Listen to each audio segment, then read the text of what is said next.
It is the Anfield Wrap. Neil Atkinson with Sean Rogers, with Ian Ryan and with Josh Williams. It's a show in 3 parts. We've just had breaking news. Liverpool, it has just been widely reported, have agreed a fee of £69 million with £10 million of add-ons for Hugo Ekitike. We're going to get everyone's thoughts on that in a minute or two. We're going to talk about the travelling party and about the Rodrygo noises, which continue, but only continue abroad. Then what we're going to do is have a conversation about what we think the ideal squad size and makeup is for Liverpool next season. Then Matt Parish is going to be in an insert with John Gibbons. And then lastly, we're going to talk about a section that I've called the Dominic Szoboszlai question, which is obviously related to all the above. But I want to work through that as well. But we'll start off with Hugo Ekitike.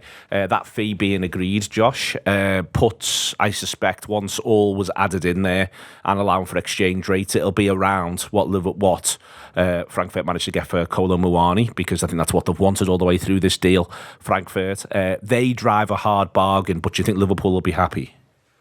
I think Liverpool will be reasonably happy, yeah. I think it is a bit more expensive than I would have personally expected. I think it's a bit more expensive than I would have personally liked.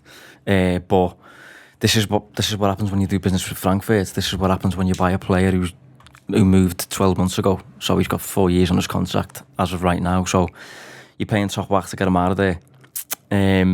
But it's just a really interesting deal, I think. I'm interested to know what everyone in the room thinks of him, actually, because I've seen split opinion online, and I think my opinion's a little bit split. Because he's... How is your opinion split? Well, I think the numbers really like him. You know, if you've never watched him play, then he ticks a lot of boxes when it comes to the numbers. Obviously, he underperforms expected goals based on the past year. That's not ideal. But he carries the ball a lot, he dribbles a lot, gets a ton of shots. He's a good age, you know, that sort of thing. But then you watch him play, and he looks graceful and like elegant at times, and like a really good link player and things like that. But then at times he also looks a little bit awkward and like ungainly almost.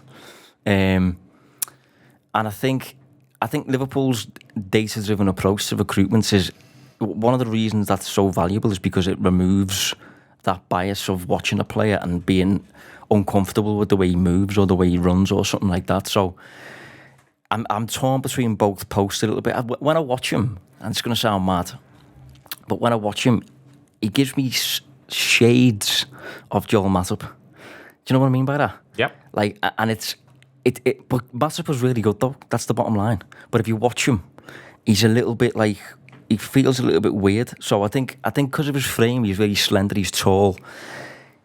He gets to a decent top speed, but doesn't accelerate particularly quickly.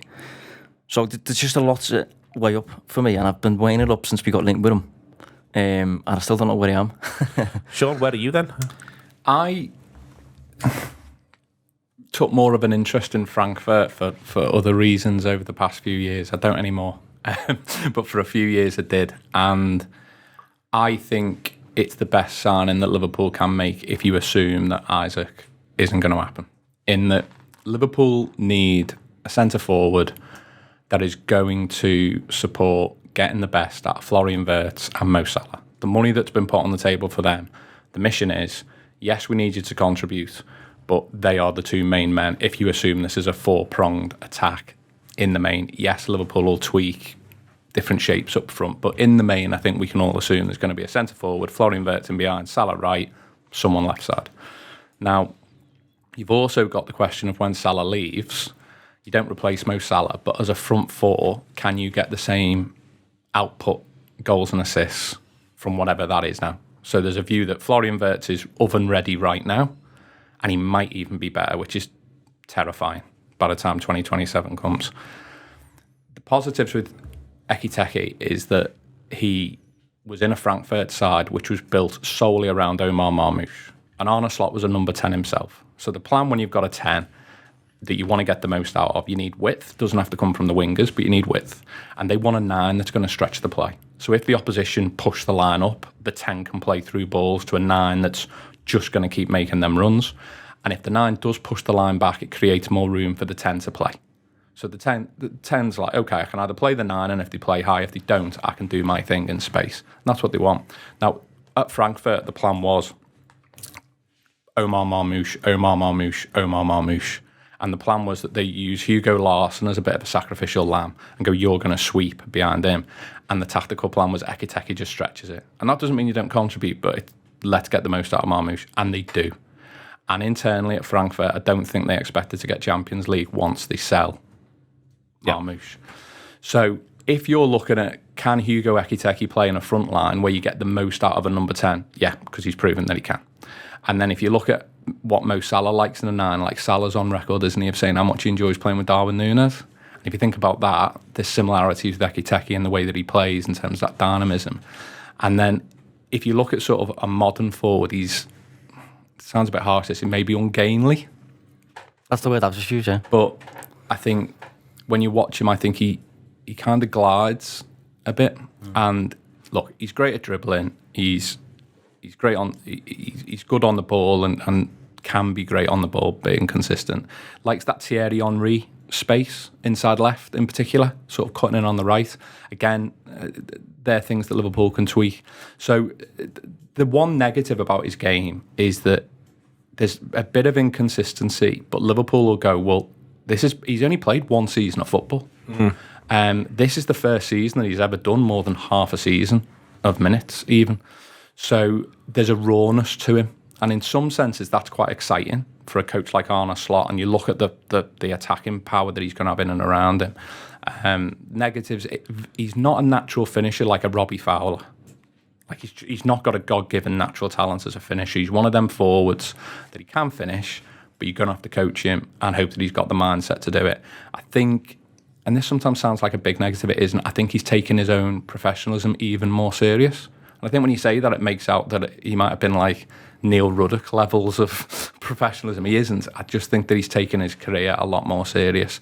So the negatives, when you compare him to someone like an Isaac, can he make that step up against Premier League defences rather than Bundesliga? Can he improve his finishing? Because he, at one point last year, he was like double figures off his XG to goals. Now, he did improve that, but he's at Darwin Núñez levels of underperformance in terms of his finishing.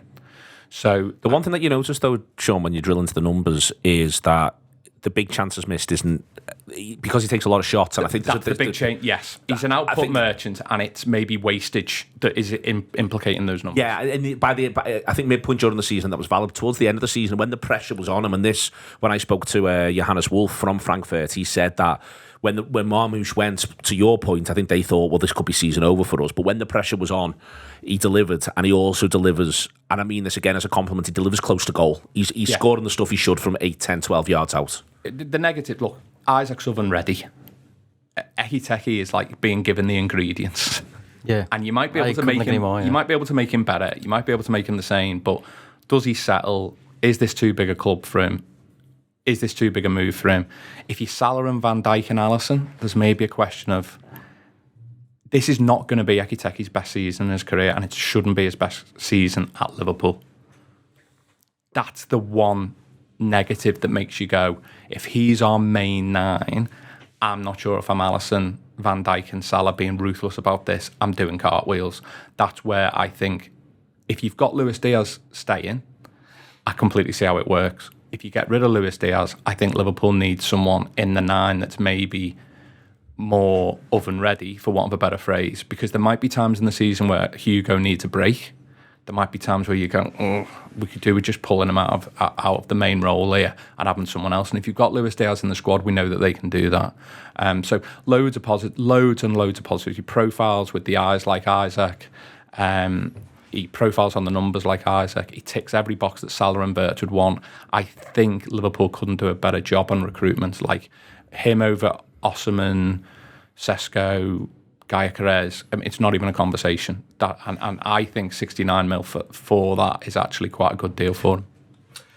Yeah, I think it's an interesting one. I think, broadly speaking, I would be on the side of being quite excited about it, but I understand there's a bit of trepidation. There's always an element of risk with stuff like this when you're paying big money for a lad who's never played in the league before.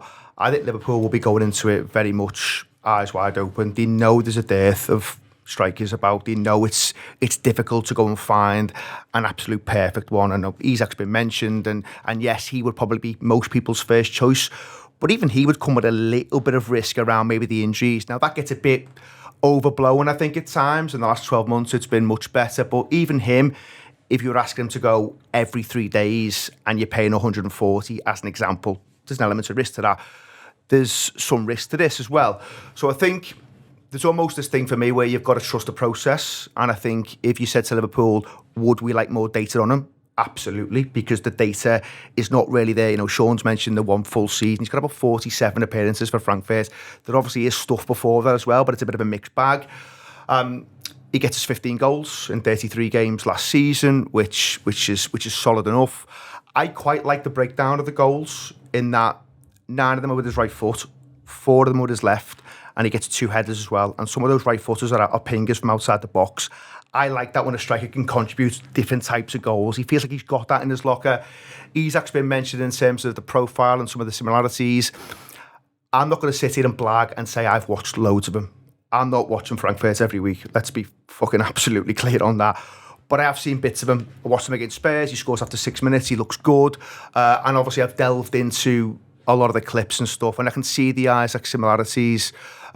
People who've watched him a little bit more than me have mentioned his ability to connect and link up play, and there's a bit of Bobby Firmino in there, but he's a bit quicker. There's some lovely data around it. There's lovely data around what he does around the edge of the box. Now that's a big people statement into play. Yeah, to make a comparison to him. And as I say, I've not watched him enough to know whether that is the case or not. But I like the comparison. If it's true, then I'm all for it.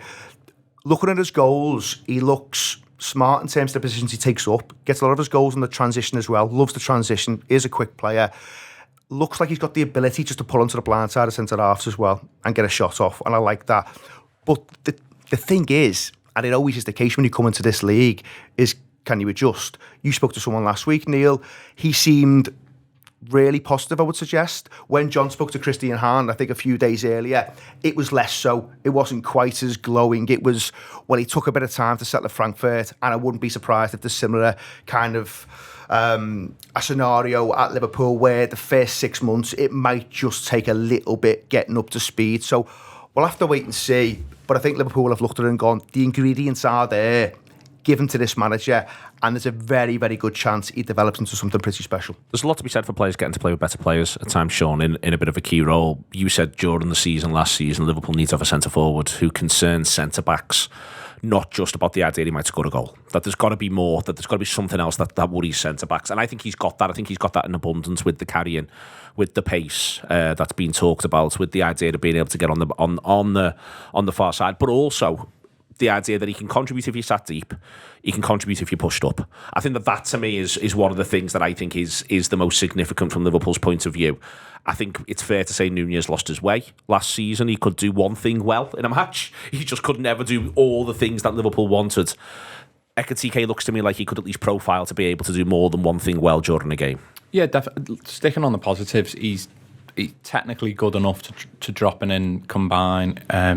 Very capable at dribbling. I don't think it'd be ideal. You could maybe see a world where if you had Gakpo injured, no Diaz, and you needed to play him on the left wing, the way that Liverpool like to have Salah crossing to the back post and someone going in there, I could see a world where that wouldn't be completely out of the ordinary for him. If you look at him, depending on whether he is going to play for France and pick them as his international side, his only chance of getting good French caps is being versatile across the front line when you live in a world with Dembele and Mbappe. Like, if he's going to say, I'm a number 9, I'm a number 9 only, from an it depends how focused he is on his international career, because I think he's got options there. So he could be versatile enough to do a bit on the left-hand side for Liverpool, because he's technically good enough to do it. Off the ball work will need work, even if it was great. He needs to fit into Liverpool's system. Yeah, that doesn't just happen, does it? He's got to have the application, but also he's got to go through the process with Liverpool. That's the other negative. Like, do you want to be throwing him into Newcastle away, Arsenal home? I'm not sure you do, really, and that might be something Liverpool are having a little think about at the moment in terms of ins and outs. But yeah, look, you can stretch the play, you can run him behind. He's quick enough for defenders not to catch him. He's not, I mean, no one's Frimpong fast, but he's fast enough to get away and stay away. And he is really good at, as I say, the Omar Marmoush show, he was a big factor in getting the most out of Omar Marmoush. And that means for me that Wirtz and Salah, I think, will enjoy playing with him in that way. I didn't mean to be too harsh before about not doing a cartwheel or bringing him in. It's just that he's going to get better with coaching and time. but Liverpool want to be top of the league in October, and that's a lot of pressure on him to come in, settle, understand all this, hit the ground running. Yeah, I agree with a lot of that. I think the oven ready thing is an interesting comment, because I don't think I know the price that we're paying for him, and he's a striker and all that. We don't technically have a striker and things, but I'm not sure he comes in and just immediately takes like the 9 shirt and starts every game until like Haaland did when he came to England, just played every game and broke records immediately. I think he could be signed as a little bit more of a project, maybe, despite the price, and I think the 6-year deal maybe indicates that. So I think we'll see plenty of him, and I think he's a great option to have. I think he's different to the other offensive options we've got for the final third. He's a bit more of a physical presence. I think the crossing that we've signed with Kerkez and Frimpong on the other side, both of those have really good deliveries into the box at the minute. Who exactly is going to get on the end of them? If you think of if we did the Wirtz 9 thing, Szoboszlai, Salah, if Diaz stays or whatever, I think Ekitike could hoover those deliveries up. Loves the channels, runs the channels a lot. As you say, there's a lot of perks there. If you think of like what he's got to his arsenal, it's like it's got all the raw materials, really, hasn't he? There's not a lot that he hasn't got. It's just like, as of right now, if you look at him in comparison to Wirtz, to Salah, to Diaz, to Gakpo, I'd say he's just not as ready-made to deliver immediately. So you bed him in over time. But I agree with everything that's been said, to be honest. I think it's the right move in terms of if you want a striker and you want to get him now, probably the best option on the market. If you can't get Isaac Alvarez, there's no evidence that he's on the move and like that. So Ekitike probably is the man. So just really interested to see how he gets on. I feel like there's far more positives than negatives. The one thing I would say that I've heard a little bit is just sometimes his decision making in crucial moments, things that he's doing around shots when he's taking them when he maybe shouldn't, or he's trying little flicks and stuff. He will get pulled into line on that. Make no mistake about it. The senior players around Liverpool will leave him in no uncertain terms that there's a time to kind and the manager. Yeah, absolutely, and the manager as well. But the senior pros, the Van Dijks, the Salahs, he'll know that he can't be fucking about. Not that he has been, but there maybe have been times where he's tried something that he's thought, I can get away with it. I'm far and away one of the better players.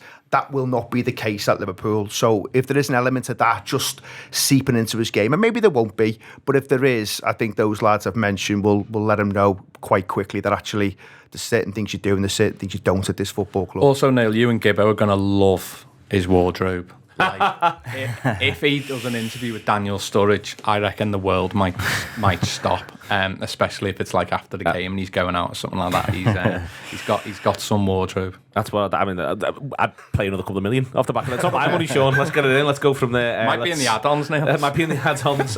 Travelling party. Then I want to talk about that, Ian.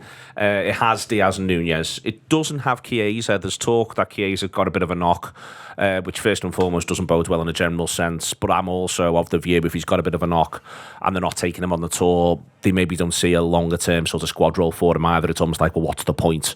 Because I refuse to believe they're not working on other stuff whilst they're out there. No Dans, no Basetic or McConnell, which just feels like missed opportunities for them, to be honest. It doesn't feel, it just feels like a real shame before you get into anything else. Yeah, I mean, some of those lads you've mentioned, some of the young players there, you kind of expected them not to be able to go because of the injury situation around a few of them. So it's come as no surprise. The Chiesa one on the back of the behind closed doors game against Stoke, where I think he slots as well, doesn't he? He bags. He's got the minor injury. I think they framed it as, how minor, if he can't go with the squad. But like you said, there was always this thing for me where he was probably going to go. But then, because of the tragic events around Jota, it does make you think, well, will they just reconsider on that and give themselves another option? But obviously all parties have to be happy with that. And despite Chiesa saying he's okay sticking around, there was a big sense of, if another club comes in for me, who's going to give me more minutes, then I've got to go and I've got to look at that. And I think that feels fair because, he doesn't get a lot of time on the pitch last season. He's only getting games when effectively the season's done and dusted. So there was something not quite right there, I think, from our point of view or the manager's point of view, where he's thinking he can add certain bits and he can offer certain things, but I'm not quite comfortable with him starting games. So it's no surprise. The only thing you would have to say is Liverpool have got to be really careful here not to leave themselves a little bit too short, top end of the pitch. It feels like there's a lot of moving parts at the minute. You know, Diaz has gone on the trip, but that noise will not go away to Bayern Munich. And while it wouldn't totally shock me if he stays, the noise now and the direction of travel for me suggests that it's more likely he goes if Bayern can get anywhere near the valuation that Liverpool want. And that is the key. You know, Liverpool will do terms or will do deals on their own terms. But if they can get near that, I think Diaz has made it pretty clear to everyone he wants a new challenge. So they've just got to be mindful of that. You know, Ekitike comes in, but there are a lot of new kind of players arriving, and you don't want to have too much churn. There is, Josh, it's worth saying that last season players go on the tour. Players actually look important on the tour, and they end up leaving the club. So it's worth pointing that out. Or players look like they were grabbing opportunities, at the very least in the case of Seb Vandenberg, who plays ever so well, I think, in Liverpool's pre-season last season. But direction of travel was always that he was going. So it has Diaz and Nunez. I don't think that has to be a marker in any direction at this point. And also, players are flying everywhere all the time these days. Yeah, I mean, I think on the youngsters, the bar is ultimately just really high. So I'm not too surprised, to be honest. I think Neoni and Rio seem to be the only kids who are actually like outliers in comparison to the rest of the group, whereby you could argue they're closer to actually being first team quality versus where they're currently playing. So I don't know. I think I understand it. It's very different to what we used to with Jürgen, but you're keeping the group really competitive. You're keeping the level really high. But also just not taking injured lads. I named the three of them because they're all injured. You know, it's just more that it's a shame, because I think that, you know, the manager seems to really like McConnell. I think we all like Dan's, and he started a Champions League game last season, albeit the dead rubber. And Bajcetic, I think, is, you know, he's played senior football for Liverpool. I'm not that worried about sort of what's happening with Owen Beck, if you know what I mean. It's just that these lads have all at least got a bit of a claim at this point, but if they're injured, they're just not going to get even the chance. And to me, that means that they're probably not going to play a part this season, whether they move on permanently or whether it's a loan. Yeah, but Bajcetic in particular is a shame, because I think if you look at what Slot wants to achieve on the pitch, Bajcetic, when we first saw him especially, was well suited to that. You know, he's got a lovely feel for the ball and puts his foot in and things like that. Got a good understanding of where to be and stuff. So it's a shame we're not going to see him. And on the Chiesa thing, I think my translation of that would probably just be he's probably just relatively close to a move. I think he might have a knock or something, but for me, it probably just suggests the transfer's in the works, which is a shame. But it's as Ian just said, you know, he's after more minutes, so understandable. Any shocks for you in the travelling party? I don't think there are really beyond, as I say, the shame about the injured footballers. No, none whatsoever. I think Bajcetic is going to have to move on. You know, Liverpool can look at his career and figure out what to do. I'm not sure under this manager he's technically going to be good enough for this manager. I think under Jurgen Klopp might have been maybe different. Jadon, I mean, we've talked about this on review before. Like, Jadon really does need some moves. I think earlier on in his career, they kind of maybe Harry Kane would be a kind of good mentor for him. And now more than ever, in terms of Harry Kane having them loans to Norwich and Leicester and clubs like that. And I think Jadon really needs to... It's a shame with the injury when he was going to Sunderland, isn't it, on loan? So I think Jadon really needs to... He had all them growth spurts and growing pains and all sorts going on. So he's got to get his body right first and then get the right loan to the right club. And then I'm not saying for 1 minute he'd be as good as Harry Kane. That'd be ridiculous to say. But in playing styles, he's kind of got similar physical strengths to him, and and he's a good finisher, and that wouldn't be a bad playing style to try and follow. John McConnell, I think, is a huge credit to the academy and the way the academy work. Like Rio and Gamoa and Neoni, when you sign them, you know they're going to be internationals, unless something horrendous happens injury-wise or they just fall off a cliff. Now, just because you're going to be an international doesn't mean you're good enough to play for Liverpool, because that's how high the bar is. So it's putting the finishing touches to those players, moulding them right, that kind of thing. John McConnell is James. I always say John, but I think he's a singer who goes around the bars in Liverpool. Mate, I'm just going to say Hugo. I'm not chancing that surname. So I'm just going to say J McConnell. That is really what the Liverpool Academy excels at, which maybe others don't. In that wasn't Liverpool identifying him, going, we've got to go and get that lad. That's an opportunistic situation with Sunderland where someone lower down the food chain was able to go, we go and get him, and then got the backing of your Fallows, your Hunter, and the superiors above that. And to bring him in and go, he's going to be a pro footballer, but we need to raise the ceiling. Like with Ungamoa and Neoni, there isn't a ceiling. Yeah. You've got to try and hit as high as you can. With Jay McConnell, I think he's going to be a pro footballer, but might that be League One? Might that be Championship? Might that be lower Premier League? I think he needs to take a huge amount of credit, because I think he's given it everything he's got every single day. And I think the academy and Liverpool first team, both under Jurgen and under Arne, need to take credit, because I suspect he's probably developed more than they could ever really envisage that he would hope to. And I think if he gets a good loan, I think if I was him and I was his agent, I'd be like, you want to be the Endo. That's your first next step. Is that when Endo leaves Liverpool, you've got to come in here and be Endo, and then see if you can develop again from there. I think one problem for Liverpool is I've got a feeling if he goes on loan to the right club, you'll start to be getting bids in that sort of 15 to 20 million pound category, and then it's a good problem, though. Do you flip him? Oh, and but you know, if you get Wayne Rooney at 11, you're not a great academy for getting him to be a pro footballer. I would argue that getting Gary Neville in your academy and making him a pro footballer is really, really good, because Phil Neville was miles better than him throughout. But Gary Neville and the coaches brought his ceiling up, and I think Liverpool have done that with Jay McConnell. Okay, and last thing I want to do in the business before we move on to the big questions I'm asking you is Rodrygo.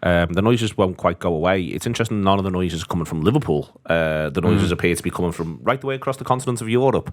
The keep went heavy on, but it seems pretty obvious that if Diaz leaves, Rodrigo will be going to Liverpool over the course of the weekend. And there's been a lot of that coming out of Spain, as you'd expect, and there's people reporting things from in New York and all that sort of stuff. Josh, I think the first and foremost sort of part of this is, you know, if Diaz is to move on, I think Liverpool need to replace him with the best possible footballer, and that could just be Rodrigo. And it appears that his Real Madrid days may be numbered, and I think he's stagnated there in the end. Yeah, so do I. I'm a big fan of the player, actually. I think he's really good, and I think he's undervalued over there, because he's basically spent his entire career vying for the same spot as Vinicius, and that goes for the club and for the country. So he's got a massive problem there, because I think his preferred spot, his best spot, is the left side of an attack. Vinicius is just always there, so he has to play on the right. If you think of Luis Diaz playing on the right, if you think of Cody Gakpo playing on the right, it looks weird. But Zigo's made it work to a decent level, but I just think he'd look far better on the left. He's still only 24. He changes direction quicker than anyone I've seen, honestly. His change of direction is rapid, and Slot touches on that as a quality that he wants when he's asked about recruitment a few months ago. Yes. Which I think is interesting. I think he would get in the goals. I think he'd just be a real problem in the final third for Liverpool. He's quick off the mark especially. I think he's on a high wage though. I think Real Madrid probably would be interested in selling them, but it'd be a lot of money for Liverpool, who've already spent like $1 billion this summer. Like, this is to go and get Rodrigo on top of what we've already done. It'd be like an absolute all-timer window. Are you in favour of it, I've insist, Rodrigo? I'm 100% in favour. Yeah. I love him. Because I've seen this one's been a little bit split though online from what I've seen. I don't know if it's because you made comments about Salah once or something, but have you heard about that? No, but I don't care. Apparently he made some kind of comments or something about Salah with Ramos or something, maybe, or something. Yeah, well, I mean, he played for Real Madrid at the time. Yeah, The thing is, I but mean, as an individual player, I think he's brilliant. On your point there, Josh, I think what we've not seen yet is that Liverpool are going to do a lot of outgoings as well, and we've not seen what that looks like. But there's a fair old kind of chunk of change to be pulled back into the club with some of these. I'm convinced Ian, Liverpool's price for Diaz is whatever they've been told Real Madrid's price is for Rodrigo. I'm pretty much like, or as close to it as genuinely, I'm pretty convinced on that. Yeah, it wouldn't surprise you. Listen, they've stood firm on Núñez to this point as well. Now things can change through the window. It may be a case that the manager at some point just wants some away from the group, and they'll have to have a look at that. But I think they will stand firm where they can on the prices. So there's a lot of money still to come into the club. I think in terms of someone like that, you can only be excited about it. I think from Real Madrid's point of view, obviously new managers come in. He only gets about 90 minutes in the Club World Cup, so they're not using him. They'll see him as expendable. They're valuing him at about €100 million, something like that, thereabouts. But a player to be hugely excited about. We know from his days in Brazil, he preferred to play off the left. He's not done a load of that for Real Madrid. He's been shifted all over the place, played through the centre, played attacking midfield, played right-hand side. He gets about, I think it's just under 2,000 minutes last season in La Liga. Only about 6% of those are on the left-hand side. He's playing everywhere but the left-hand side. So I think that's where Liverpool will be able to sell it to him and say, listen, come play your favourite position. But he also does offer so much flexibility that if you do lose a Salah to AFCON, and we know that is going to happen, then he could do a stint over the right-hand side for you for a short period of time. So lots to be excited about. There was a player, actually, I remember giving an interview. I think it's Jesus Vallejo, I think is how you pronounce it, but I may have butchered that. Done a much better job than I would have done, mate. But he's been at John Real Madrid for about he's been at Real Madrid for about 10 years. But he's had a lot of loans in that time. But he came out and said the most technically gifted footballer he's ever played with or trained with at Real Madrid is Rodrygo, and that is high praise considering he's been knocking about for 10 years and played with all kinds. And listen, maybe only certain players who are on the fringes can get away with making comments like that because there's a lot of egos there that are as big as their salaries. So it probably upset one or two, but I think if Liverpool managed to get that one done, then my God, they look in great nick. I mean, there's a load of reasons why you'd love to pick Michael Edwards' brains. This would be a big one in that I suspect there's one of two schools of thought that Michael Edwards will have, because when he was at Santos, I think it's well known that pound for pound, age for age, this is one of the transformative players.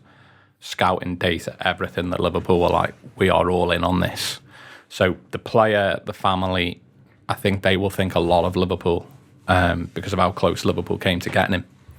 And the question, therefore, is, do Liverpool think that his ceiling is still as high? To go back to my ceilings, my buildings. Is his ceiling still as high, but he's been misused? And therefore, this is the perfect time to bring him in? Or is the other school of thought that he's not hit the highs that Liverpool thought he was capable of? And therefore, there's a question to reanalyse that and reevaluate that, which Liverpool would do anyway. But you'd imagine that Michael Edwards would have and will have been tracking this player more than anyone, and Liverpool will know more about this footballer, I would argue, than possibly even Real Madrid. Outside of Real Madrid, Liverpool know more about Rodrigo and his camp and his people than anyone else.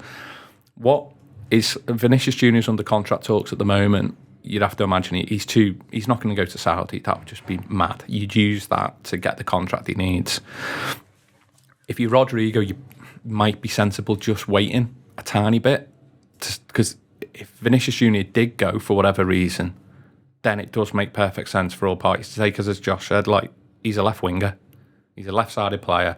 The good thing is that he can do what Diaz does in the 9. You can do that in theory, and you can look at what he did with Real Madrid. Like, they win a Champions League with him fulfilling that role. So he's more than good enough to fulfill that 9 role, but I think the left-hand side role is where you would really want him. On wages, I think the thing that sometimes gets forgotten about here is, I don't know about now, back then he was like Adidas' golden boy. Like, Adidas are allegedly all in on him. Now, Florian Wirtz is the Adidas golden boy. And compare Adidas turnover to Liverpool, it's chalk and cheese. Like, it's nothing. Florian Wirtz, probably on his next Adidas deal, got 20 million a year, something like that, in sterling pounds. So this isn't Rodrigo's only form of income. So there is going to be a bit of ego and everything else about salary demands, but he's extremely well paid. And if he succeeds at Liverpool, it won't just mean more money at Liverpool or any club. He can probably go to Adidas. I'm sure he's still with Adidas. He can go and get more money there. So I'm just stuck. The only thing I don't understand why Arsenal aren't all in for him. Why aren't Bayern as well? Like, why are Bayern getting Diaz and letting us go and get Rodrigo? Why aren't they just going and getting Rodrigo? It does confuse me. Like, if I was Arsenal, the extent to which this would have been my number one priority, and I'd be all in on him. Like, if I would hate him to go to Arsenal. I think it would make an enormous difference to Arsenal. The only thing I can think of is whether it's I either stay at Real Madrid or go to Liverpool. It's similar sort of feeling to Ekitike, where other clubs like Chelsea and Newcastle, and then they get nowhere with him. And I wonder whether with Rodrigo, there's maybe certainly I think when he was leaving Santos, the lack of noise around Man City, both then and now, is weird. that's another thing. I think with City, there'd be a problem for Liverpool if Doku and Grealish left, because I think City would go all in on him at that point. So if you're Liverpool, I think there's a need to probably move for him sooner rather than later, because there might be dominoes in this window that mean other clubs in Europe become competition. But yeah, I'd be all in on him, to be clear. Like, looking both now and post-Salah world, for me, he's in the must category, not the should. Does really well in the Champions League as well.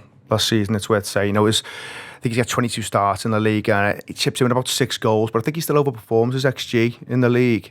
But his Champions League performances are really, really strong. He's about 5 in 12 last season. So, yeah, and I think on the point around, Arsenal or Bayern Munich, let's not play down Liverpool's pull here. If Liverpool have shown some interest, and we don't know the extent of that interest, but if there is a sniff, you might just be saying, listen, it's fucking Liverpool or no one. I'm playing for Real Madrid here. If I'm going to go somewhere, I'm going to go to a team that's an absolute giant of English football. And listen, sorry, Arsenal fans, yeah, you are obviously a top-tier club, but right now, sitting here right now, the only show in town is Liverpool. So it wouldn't surprise me if those conversations are happening where it's, yeah, I'll leave Real Madrid, but I'm going to an absolute giant of a football club if I do, and that's Liverpool. Okay, as part of all of this, Josh, I want to ask you the question, which is, I want to ask all three of you the question over the course of a 10-15 minute conversation. What's the ideal squad size and makeup for Liverpool next season? There's facets to this. How many players in each position? How do you even clarify that? Would you want to clarify that? Do you want, how much positional crossover do you want? What do you want in terms of young players? I've sent you all Liverpool's minutes last season in both League and Champions League. I'm not worrying too much about the domestic cups. We'll put them to one side to an extent for now. So let's sort of start there. I mean, how many players do you think that Liverpool, let's ask the big question and sort of drill into it. What do you think the ideal squad size is for Liverpool and for Arne Slot?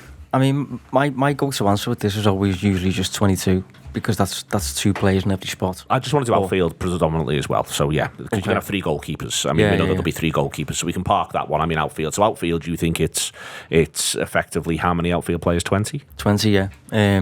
But I think obviously within that there's like shades of grey in there where certain players can cover different spots at once. Like Jones, for example, can do 2 different midfield spots for me, potentially 3. We saw Szoboszlai recently play right back against Stoke. If we signed a player like Rodrigo, he covers all 3 of the front spots. So things like that obviously come into it, and that's where the versatility of, someone like Joe Gomez or James Milner years gone by have really helped when it comes to you can kind of open up the possibility of a smaller squad if you've got just a gang of versatile players everywhere. And Liverpool have recruited very versatile players all over the place, really. Like Frimpong, for example, plays in Salah's spot, I think, against Stoke at some point with Bradley behind them. So yeah, I would go 20 outfielders, generally speaking. But if you can, recruit really versatile players, Joe mentioned earlier about Ekitike playing on the left-hand side. I think you can maybe invest a bit more and have a smaller squad, if you get what I mean. So maybe you have 18 versus the 20, but the 18 are just better, if you get what I mean, as a group of 18 than the 20 would be, because you've put more money in the 18 than having 2 starters with the 20, if you get what I mean. What do you think? 3 goalkeepers, 8 defenders. I think you have 5 midfielders plus either a veteran or a youngster that isn't going to be funny about the minutes. So if you keep Endo, he'd be your 6th cab off the rank, possibly. And then up top, that becomes a bit more difficult. But looking at what he did last year, maybe similar. And sort of 5 with someone that you can use as a 6th. And that might be what they were having a little look at yesterday. Is Rio the 6th? Maybe, do you know what I mean? I think Frimpong probably is, on the basis that if you've got Bradley fit and Salah is a way that might be a little... I wonder whether yesterday they were just starting the process of having a little look at a couple of things for this exact situation of illness, injury, unavailability, AFCON. We've got a few ideas. So are you, in terms of outfield, are you at 18, 19 or 20 or even 21? Yeah, I'm at like... It's just talking about outfield, 18 proper seniors, and then it's whether you have an Endo and people filling around that. So your Ungamoa, your Naoni and Endo and people like that would be on top of that core 18, 19 group, especially when you look at the availability of the players, Slot's record with fitness.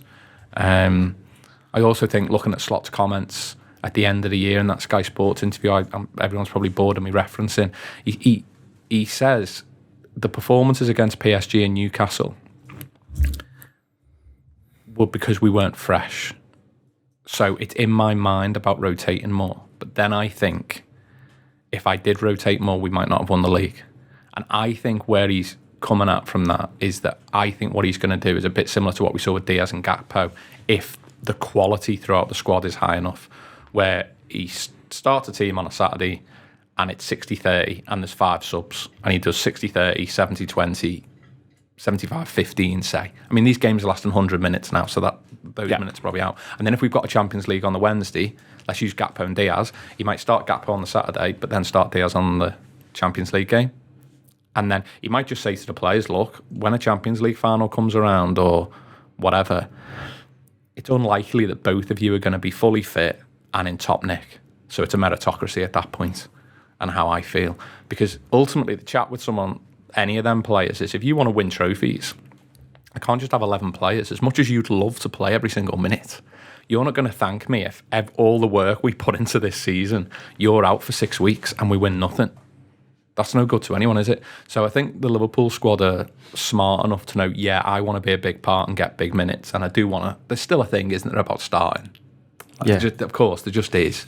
But I think if people are involved and you've got that kind of maybe rotation, and it's more about getting let's put it this way, 150 minutes a week, as opposed to doing like 300 minutes a week. I wonder whether that's where he's kind of coming at. So there might be a few positions where they're doing a lot of, to be geeky about this, like real high speed sprinting.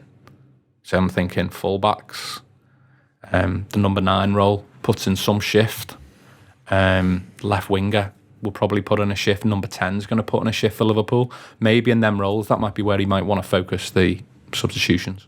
How many's your ideal number there? Sean's sat at 18, Josh got to 20, talked himself back down to 18. What's your thought process? Yeah, I think it's there or thereabouts. I don't think it's probably anything above 20 outfield players. I think what you've got to always come back to, and a lot of the elite managers say similar things, that it's really difficult keeping all of these people happy. You know, Guardiola's repeatedly said it, but he said it also going into the summer period where he said something along the lines of, I'd love to keep all of these lads, but I don't want to make any of them sad. And they were the words he used, because he knows how difficult it is. You know, you've seen City be successful over numerous years with a squad of around about 16, 17 senior players.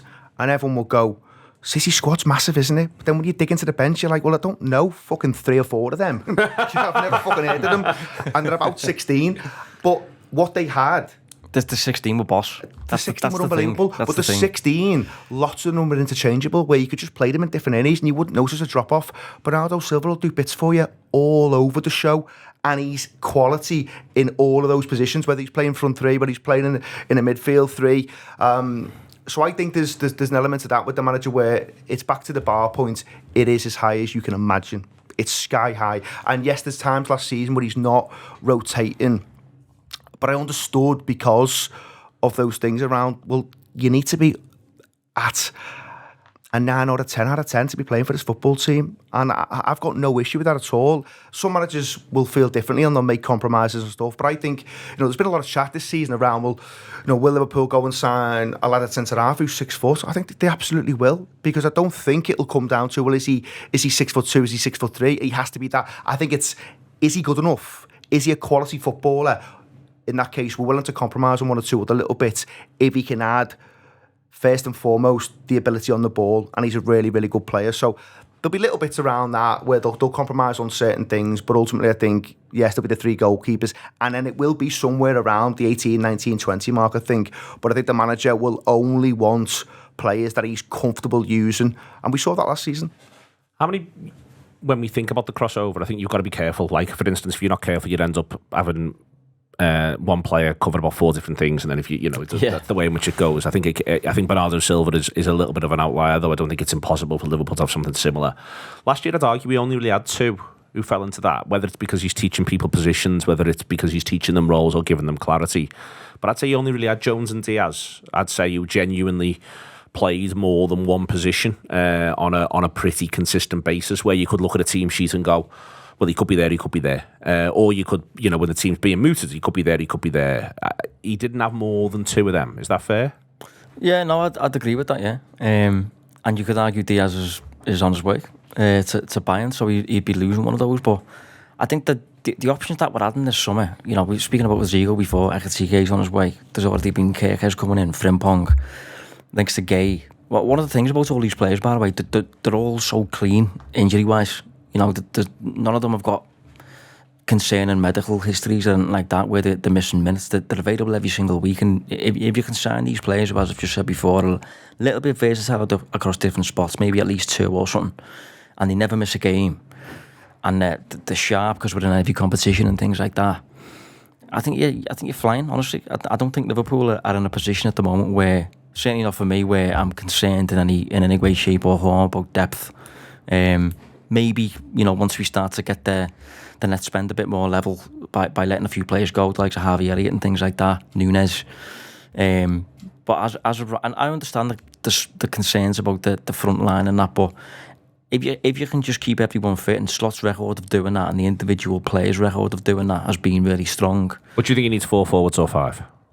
I would lean towards 5, with the 6th being like a Rio or someone like that. Yeah. I think Slot's approach as well is the same with Feyenoord.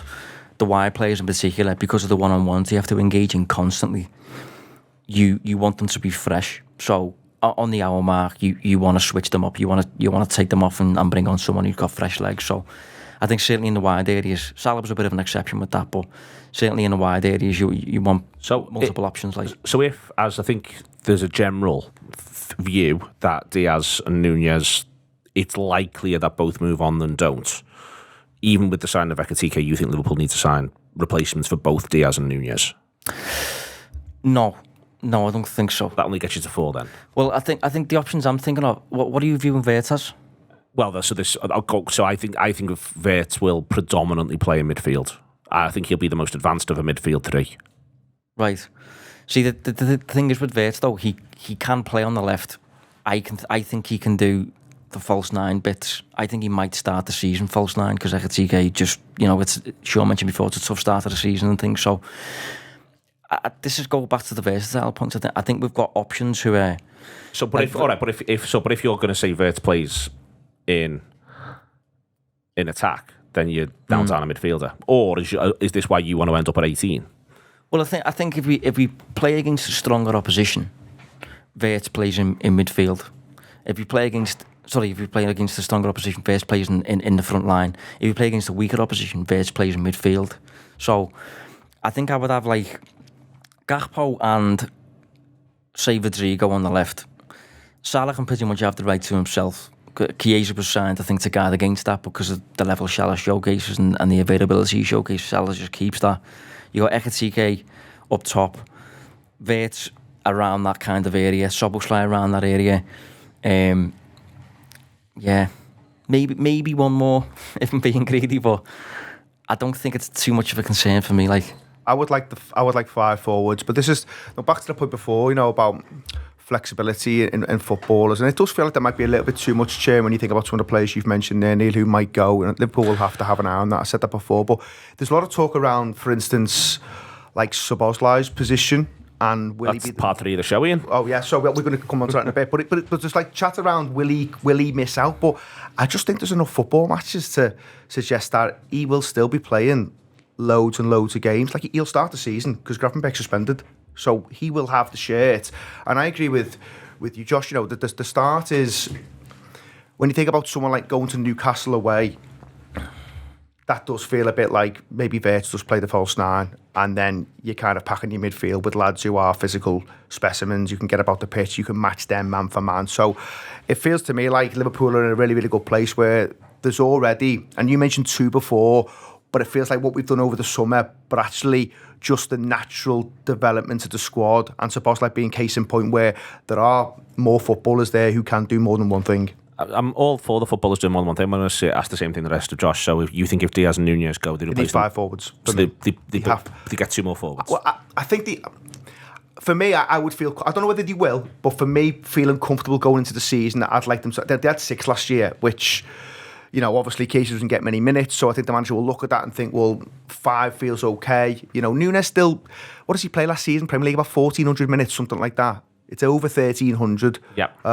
So he still is contributing, he still is getting some game time. I think... It's 1,800 minutes if you include the Champions League. Okay, it's over 1,800. So I still think there's a need for a 5th there. And you've always got to come back to, even though Slot has got a great track record of keeping players fit, it's not out the question that just someone just does a hammy early on against Newcastle or against Bournemouth, and then you have got a potential problem.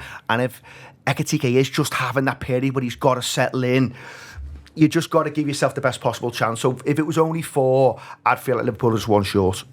I think I would, same as everyone, I suppose, I would love it if they still went and got Isaac, so that you have this similar, like last year we used 3 players in the 9 across the course of the season. So having 2 is no problem. Again, coming back to the workload that number 9 has, and the issues we've discussed over Hugo and settling and being a longer term project, I think bringing Isaac in, especially with, as Ian was saying, yes, his injury record is behind him, but they're not going to sign him and go, oh, you're all done. Like, can you imagine how hard he's going to have to work to stay fit, and doing 60-30 with him and Hugo, and then Hugo playing the Champions League game, juggling it that way to share the minutes around would make sense. I think if Isaac signs a contract where basically he's going next summer, I wonder whether you could get through with 4 potentially if Diaz and Nunes went and you had Gakpo, Rodrigo, Ekitike, Wirtz in behind, Salah right. It's not a mistake that Frimpong played right wing against Stoke. The manager's having a look at it. I think could you be my Chiesa, that in an emergency, if we're 5-0 up and I'm bringing Salah off after 80, can I just put you there for a bit? Yeah, of course he can. So I wonder whether if Ekiteke's injured, you could move Rodrigo centrally. If you've got him, he's done that before, can do it. Then you've got the Wirtz situation as well. So whilst not ideal, I think Liverpool could probably, I don't want to maybe get away with it. Because of Frimpong and Wirtz being there, because you've got the ability to, the amount of pass networks we looked at last season, which looked a bit Brighton-y, which were almost like a 4-2-2-2, if you see what I mean, where Diaz in the 9 was quite often almost on the same horizontal line at times as Szoboszlai, that you can see a world where if you had to play Wirtz and Szoboszlai in them roles with Gakpo and Salah, it's not ideal. I don't think it's their plan A, but in an almost injury crisis situation, we're still going to cause teams a lot of problems. It's not ideal, I think, of Liverpool. I just don't see it. If Isaac's doable next summer, what is the point of wasting money on anybody, whoever that might be, like a Mateta or a Wissa or anything like that? But there's another route through that, isn't there? Which is that, for instance, you let Nunez go, you replace him with a left-sided player, you keep Diaz, and then you've got 5. And you say to Diaz, listen, this summer's the way it is, that's the way it's gone. You know, we had a long period where someone could have put the money on the table, no one put the money on the table. 1 more year and we'll set your price now. You can go for 40 million next summer. Do you know what I mean? Like, I think there's a way to do that and still have 5, if you see what I mean. Yeah, I can make an argument, as much as people probably won't like this, I can make an argument that you sell Diaz, bring Rodrigo in and keep Darwin for 1 more year. A lot of that will come down to his attitude ultimately, because you've got a situation where he looks like he's frustrated he didn't go in January. What's Darwin saying to that, though, do you reckon? Well, and also you've got the whole thing that Liverpool blatantly didn't use him because of the additional fee to Benfica, which Liverpool would still then have to pay if he did keep him. I'm just saying that he's not going to be that easy to move on now, I suspect. Yeah. Like I said before, he's still getting minutes, like 1,400 in the league, but it's still less than half the minutes. So from his point of view, I think the manager's proved time and time again he's not quite there in terms of that trust piece. So I just think for his own benefit now, it feels like, and maybe Liverpool will have to just cut the cloth accordingly because of other events that have happened, and they have to have a conversation with him. But I find it hard to sit here right now thinking that come September the 1st, he's part of the squad. Sorry, Josh. I was going to say, I think in that case, I think Liverpool would still let Nunes go, like no matter what. And he would go almost like understaffed until January maybe, and then have a look at it in January. I think Liverpool are more likely to start the season. It's like if they can get Rodrigo in, Rodrigo covers the front 3 spots. So you get your price for Nunes, you don't have to pay the 5 million fee. and you just kind of reassess in January and have a look at like Kvaratskhelia has just went in January. Liverpool do January business fairly often. If you want to be opportunistic, January is usually the window. So I just can't think of too many situations where under Michael Edwards' watch, Liverpool have compromised significantly on a sale price. Like even like a loan with an option to buy. There's not too many situations where Liverpool really, are flexible in that sense to potential buyers. Okay, fascinating stuff. I'm of the view it's 19, by the way, but we'll come on to more of that in a minute or two. Not least because it's 19 and everyone's fit. Everyone who thinks they're a senior player is all getting on the bench, and I think that's no bad thing. I think that's what the managers in general want. Anyway, here is John Gibbons with Matt Parish. It is John Gibbons from the Anfield Wrap, and we are joined in our studio by an old friend, CEO of LFC Foundation, Matt Parish. Matt, thanks for coming in to see us again. Appreciate it. No problem, John. Thanks for having us. It's Always good nice. to come back. It's nice in the summer to reflect on the season, and the season on the pitch for Liverpool has gone really well. We're champions, but I know for you guys, you're really proud and pleased with everything that you've been able to deliver in this community and beyond. Yeah, look, it's obviously been it was a great season for the club. As a whole, and that helps us. The profile's there, and there's a feel-good factor which supports what we do. We've worked hard for the last sort of 5-6 years to really develop the work here in Liverpool, as you know, but also looking at that working internationally. And I think we've managed to develop it in both those ways. I think last year the numbers aren't done yet because we have to catch up and do all the counting and our impact team are very strict about not double counting. So if you and I went to 4 different sessions, it's still only two people as opposed to 8. So we're still doing that, but we're definitely going to support well over 100,000 people again, Wow. which is amazing. And the reality is probably 80-90% of them are here in the Liverpool City region, North Wales, North West generally, and then another sort of 20,000 or so internationally. So yeah, we're super proud of that, and also proud of the fact of we launched a new strategy, and our intention to support even more people, both here and internationally.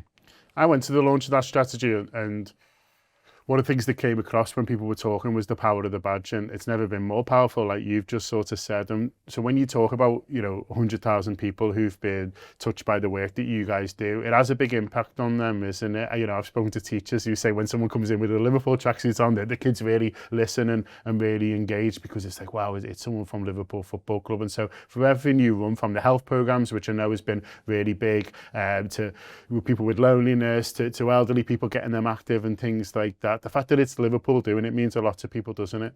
Yeah, and I think it's that expression, I've heard someone talk about it before, that when you feel safest is when you know someone's got you in mind. And I think when people know that their football club's got them in mind, I think it has a huge impact.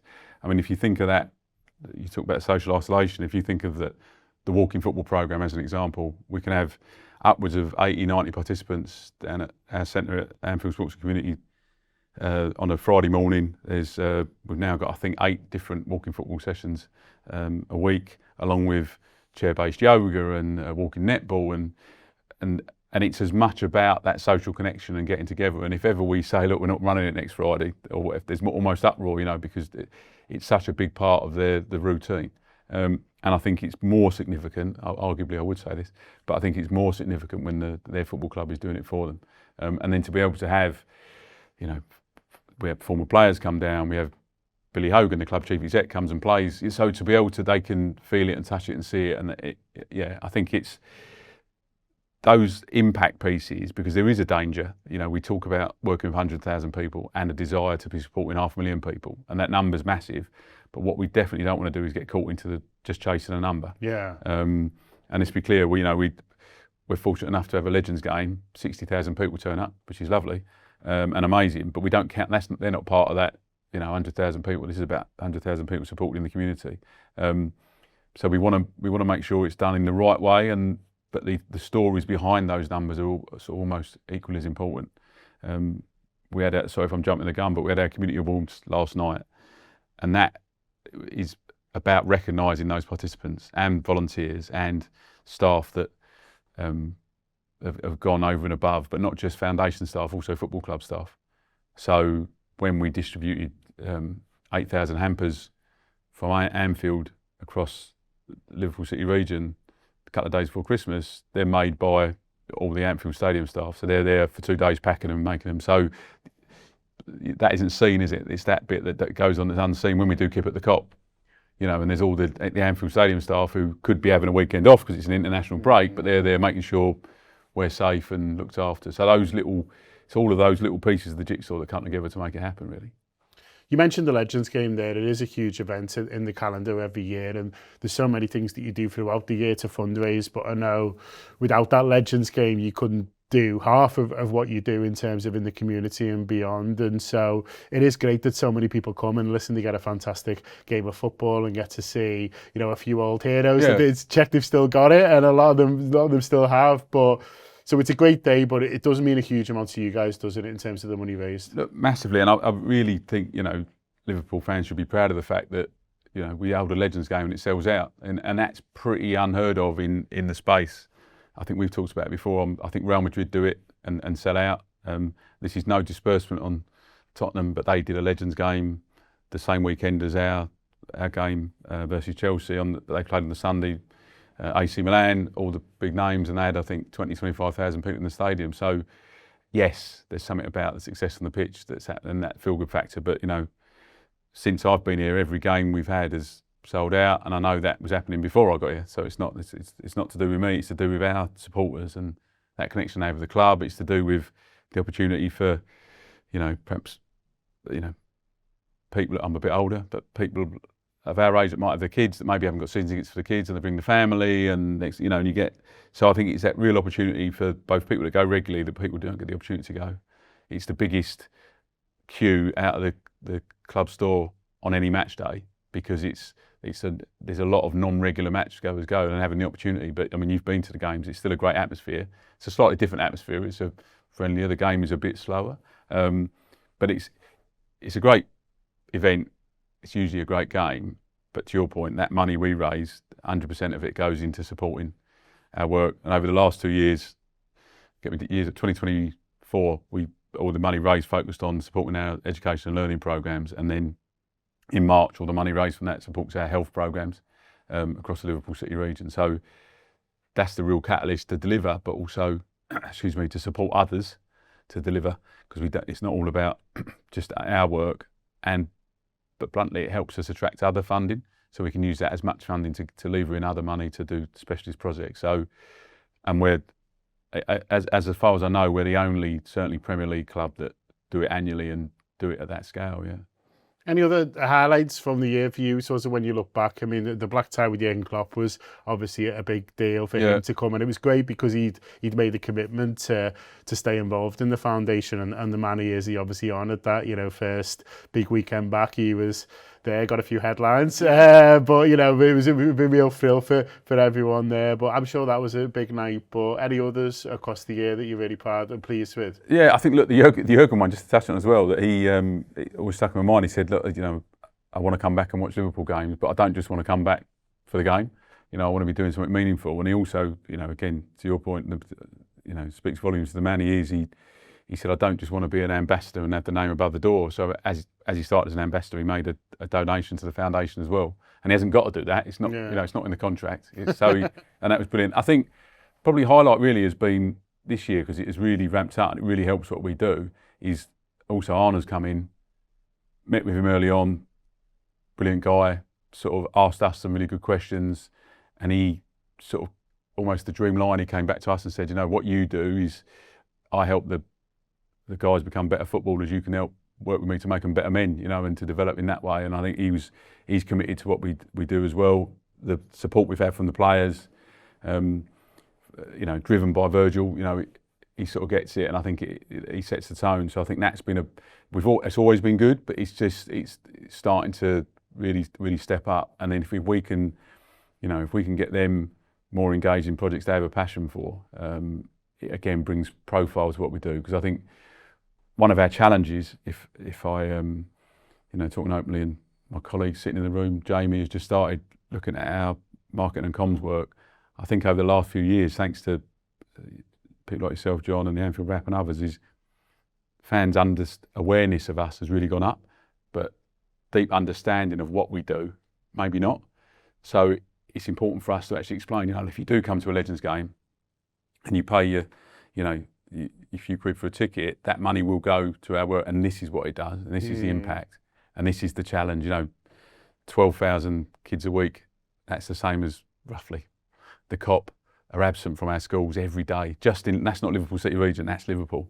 And that's not right, is it? So how can we use the power of that badge and the skill of our staff to do something about that, to give kids a better opportunity? And I think we're starting to get that message and that deeper understanding, because then I think if we can build that with Liverpool supporters and fans and they become advocates for our work, then that's massive.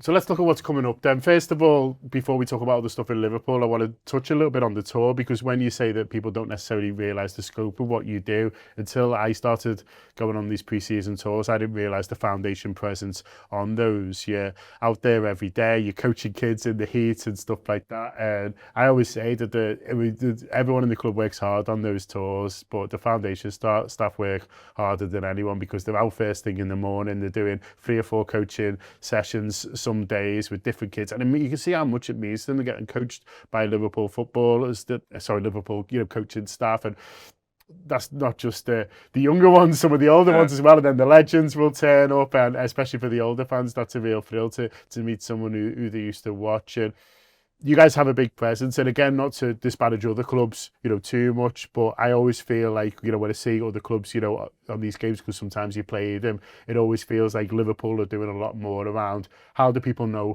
we're here? How does Tokyo, how does Hong Kong know that Liverpool are in town? And there's the matches, which is obviously the main event, but in Hong Kong, there's like 5 or 6 days of activity that you guys are doing. Yeah, I think it's non-stop. It's our colleague Forbes, who runs it for us, he sort of said to me the other day, I'm worried about the Saturday because we've got a day off. I was like, it's all right to give the team a day off. But no, I think the proof for me was last year we were in America, and there was loads of clubs over there, lots of different games and pre-season bit, and I think it was only ourselves and Celtic that had a foundation presence.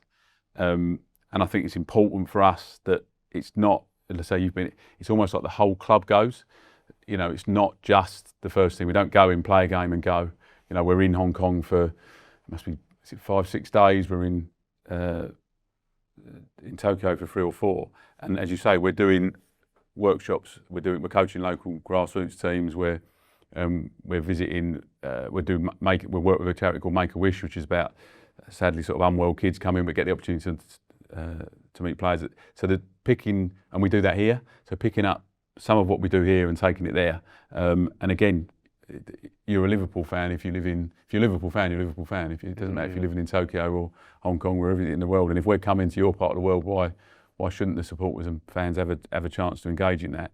And also, I think it's, I remember Billy, the club chief exec, saying that the 2 most important things were obviously the players getting fit pre-season, then the foundation and the community work, and then obviously there's the commercial elements.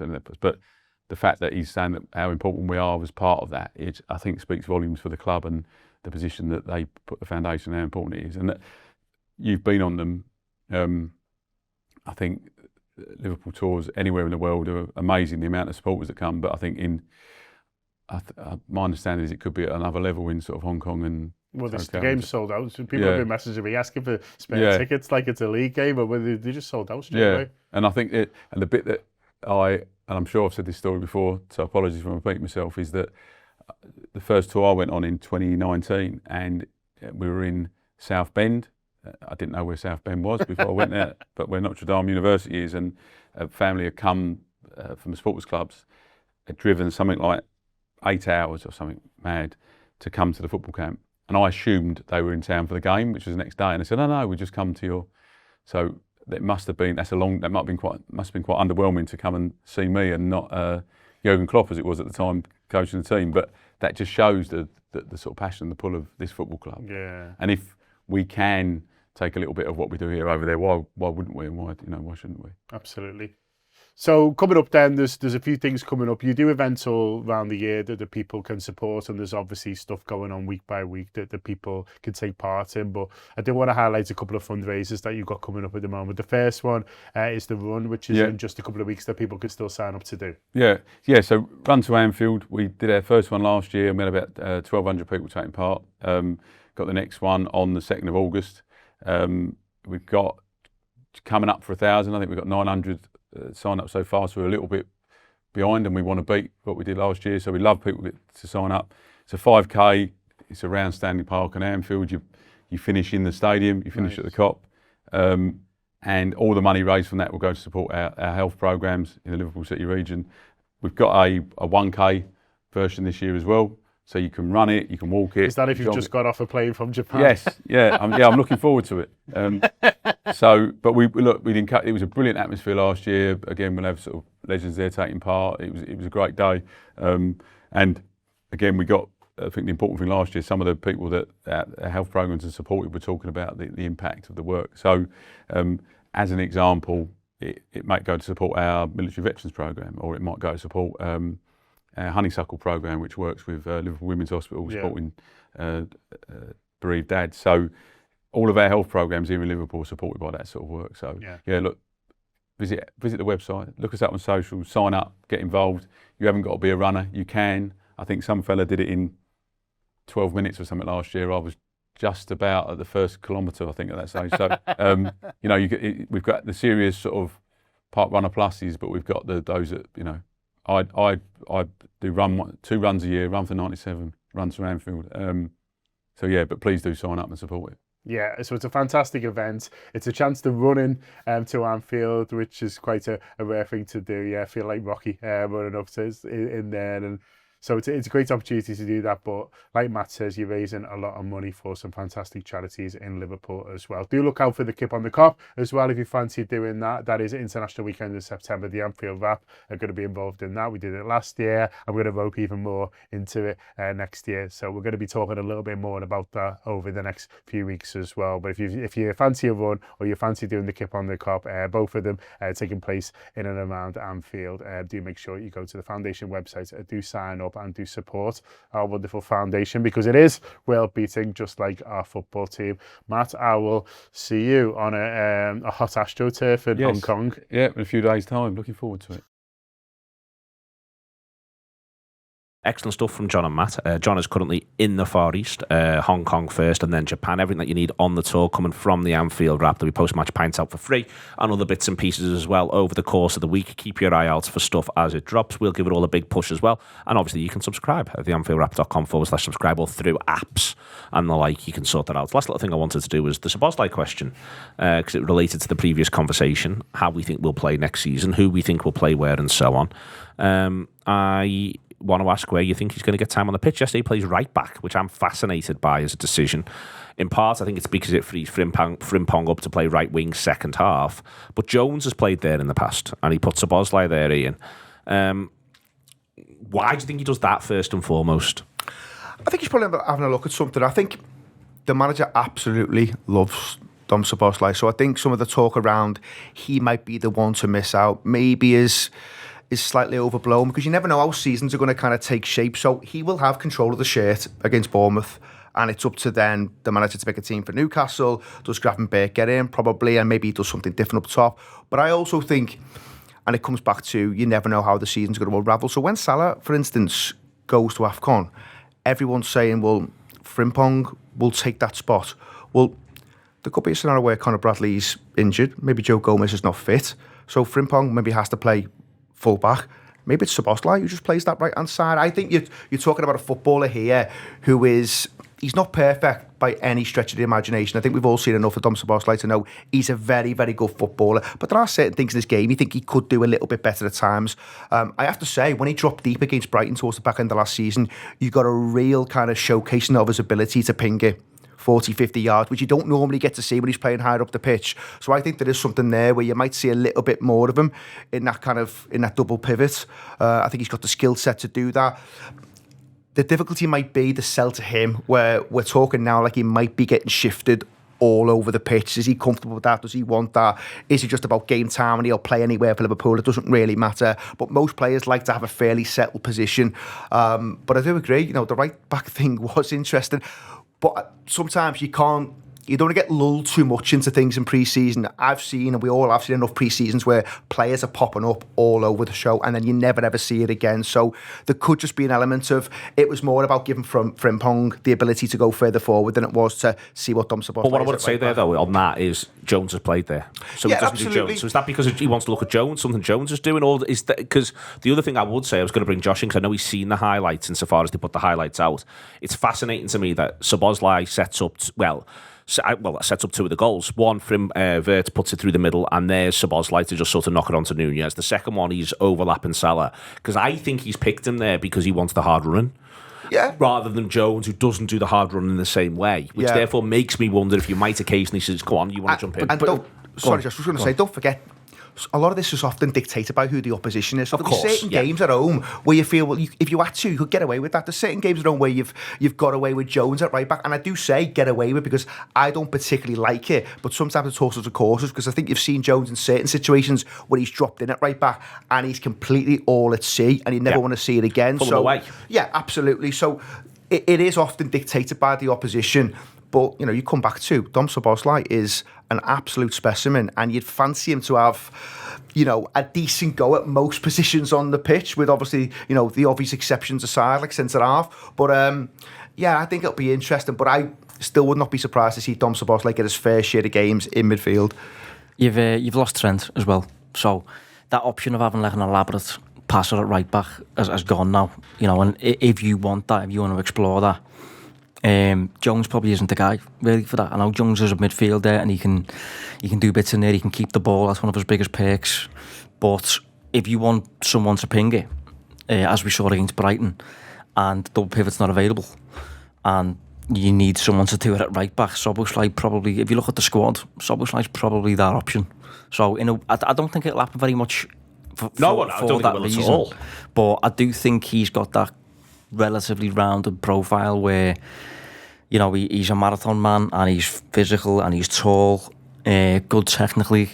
I think he's better when he's playing away from pressure, if you get what I mean, like playing away from the final third. I don't think he's particularly inclined to score too many and things like that. I think we've had debates over whether he should pass in certain moments and things. So I think the bottom line is that I agree with Ian, by the way. I don't think he's under threat of falling out the team or anything like that. I think the bottom line is you're navigating about 60 games over the course of a campaign. But last season he gets 28, Statsman have got him 29 rounded up on the pitch, off 38 appearances. 29 of them are being defined by Statsman as being in the central attacker midfield position. He's not going to get 29 there, is he? So what I'm asking is, where are these games coming as far as you're concerned, or do you think he's going to be in a situation where that's the Premier League? Yeah, no, that's league. That what I just did there was league in Europe. I just did the maths fast in my head. I had the things up. I think that there's. So my point here is, I don't see him getting that many games in that position. He got 30, as I say, let's round it up, 38 appearances full stop across League and Champions League, minutes in 38 90s across League and Champions League. I think there's every chance he gets about 38 across League and Champions League again. But my point is more, and what I'm asking is, well, where do you think they're coming? Yeah, I think the goal will be for all of our midfielders, I think, to play less in the coming season. A little bit less than that, I think. And I think by adding Wirtz, you open up that option of Szoboszlai occasionally giving McAllister a rest by playing in that spot. Maybe you get some minutes at right back at times, but I'll be honest, I think it's more of just a pre-season experiment and something that we'll actually see during the campaign. But because of his versatility and because of the 60 games, like McAllister ends the season doesn't play any games. Once we've won the league, you don't see McAllister, and we've barely seen him pre-season so far. He's just joined up with the team now. That's because he's been so important and he's now shattered. So I think moving into next season, someone mentioned before about Newcastle and PSG, the team weren't fresh. This is where it comes into it. This is where it comes into having like a top group of 18 players or something like that. You can actually rotate them and keep them fresh for tough runs of games. So do you think, again, just to sort of push it on it, do you think any of these games are coming left wing, right wing? Do you think that's solely in the midfield three? This is the question here. He's now done a bit at right back there. Yeah. I think if I was to look at his stats bomb minutes viz at the end of next season, I think we'll see minutes in the 10 in the right wing where Salah plays, McAllister's spot, Gravenberch's spot, and potentially right back. And I'm talking, threes and fours, not like 0.3. Tiny amounts, but I think generally speaking, he'll play all of those spots at some point next season. For me, I don't think you'll see him play high and wide unless. I'm just thinking AFCON. Yeah, an injury crisis, substitutions. If they get Rodrigo, could be different. Yeah, but totally. I think he'll be our Bernardo Silva. You just don't tell him that. I worked with a manager once who I was in the pitch to sign this player in centre midfield, and the minute he left the room, I said, "Are we really going to do that?" He went, "Oh God, no." He said, "We will get him games in centre mid, but he's that good a lad that if I need him at right back, he'll do it, and it won't cause a problem. He'll just do it." And it's a bit like when we signed James Milner. Do you remember it? His big thing was, I want to play centre midfield. Liverpool sign him, and he plays literally everywhere. He's like Steve Nicol, and he spent the season at left back. So yeah, Szoboszlai supposedly wants to be an 8, doesn't he? I know we didn't use him in that role last season necessarily. I think that when we used Curtis Jones at right back, we had Trent at the club, and you could then just invert him and do the inversion thing. What's clear with the fullbacks Liverpool have, it looks like they want them to be sprinting forward, making them inverted runs between centre forward and winger. And if you think about Dom Szoboszlai last year, think back to the game against Tottenham and Anfield in particular, that piercing run that he makes between centre forward and Salah, he's got, not just, as Ian said, physically, he's just a machine, isn't he?